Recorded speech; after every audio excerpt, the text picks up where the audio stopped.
திமுகவின் மேல் ஏற்படும் கடும் அதிருப்தி, போராட தயாராகும் ஜாக்டோ அரசு ஊழியர்கள். தனது பிரதான வாக்கு வங்கி இழந்து 2026 தோல்வியை நோக்கி செல்கிறதா திமுக?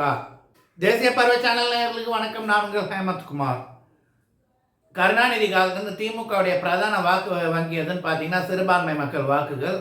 ஜெயலலிதா இருக்கும்போது 170 பேர் திமுகவுக்கு தான் வாக்களிப்பாங்க. அதற்கடுத்து அரசு ஊழியர்கள், தொழிற்சங்கங்கள், அந்த மாதிரி. எம்ஜிஆர் 10 வருஷத்தில் கூட தொழிற்சங்கம்னா அது தோமோசை தான், அந்தளவுக்கு வலிமையாக இருக்கும். அரசு ஊழியர்கள்லாம் பெரும்பாலும் திமுகவுக்கு தான் வாக்களிப்பாங்க. ஏன்னா எம்ஜிஆர் ஒரு தடவை கேட்டாராம், ஒரே வேலை தான் இவங்க வருஷம் சாராங்க, எதுக்கு டிஏ கொடுக்கணும்லாம்.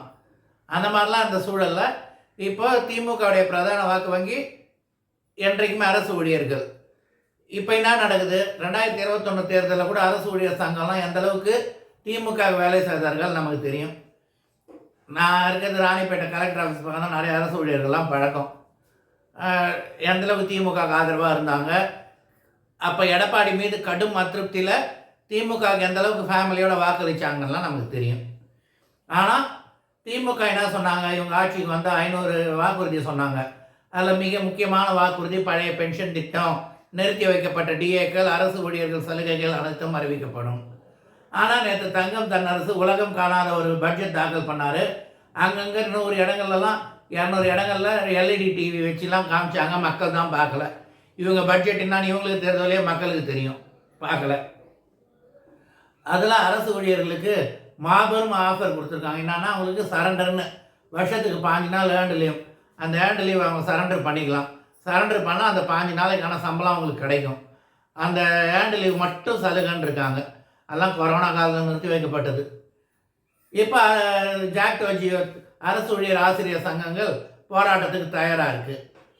ஏன்னா அவங்க எதிர்பார்த்தது பழைய பென்ஷன் திட்டம், பல விஷயங்கள் எதுவுமே நடக்கலை. ஏன் இவங்க ஆட்சிக்கு வந்து டிஎல்லாம் நிறுத்தினாங்களே, எல்லாத்தையும் எதிர்பார்த்தாங்க, எதுவுமே நடக்கலை. இப்போ அவங்க போராட்டத்துக்கு தயாராகிறாங்க.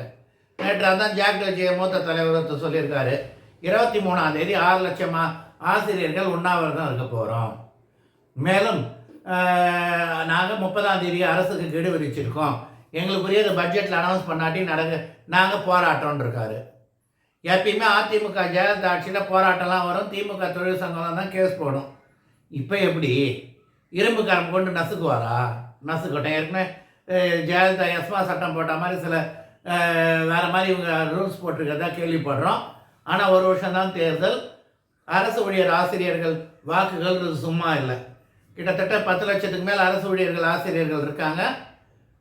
ஃபேமிலி ஹஸ்பண்ட் ஒய்ஃப் ஓட்டுனாலே குறைஞ்சபட்சம் 20 லட்சம் ஓட்டு வரும். 20 லட்சம் ஓட்டுன்றது எல்லா தொகுதியிலையும் நிறைந்திருக்கிறது. அது இந்த தொகுதி அந்த தொகுதிலாம் இல்லை. அதனால் பெரும் சிக்கலை நோக்கி திமுக. ஆனால் அரசு ஊழியர்கள் ஆசிரியர்கள் பிஜேபிக்கே போன எம்பி எலெக்ஷனில் கொஞ்சம் பேர் வாக்களித்தது தெரியும். இப்போ மோடி என்ன பண்ணார்? இவர் ஆட்சிக்கு 2024 வந்த பிறகு பென்ஷன் ஸ்கீமே வேறு மாதிரி பண்ணி மினிமம் 50% கொடுத்துட்டதுனால நிறையா திமுக வாக்குகள் பாஜக பக்கம் செல்ல வாய்ப்பு இருக்குது. எடப்பாடிக்கு செல்லாது. ஏன்னா அவர் அரசியல் இல்லாமல் மௌன நிலை, தியான நிலையில் இருக்கார். நன்றி, வணக்கம்.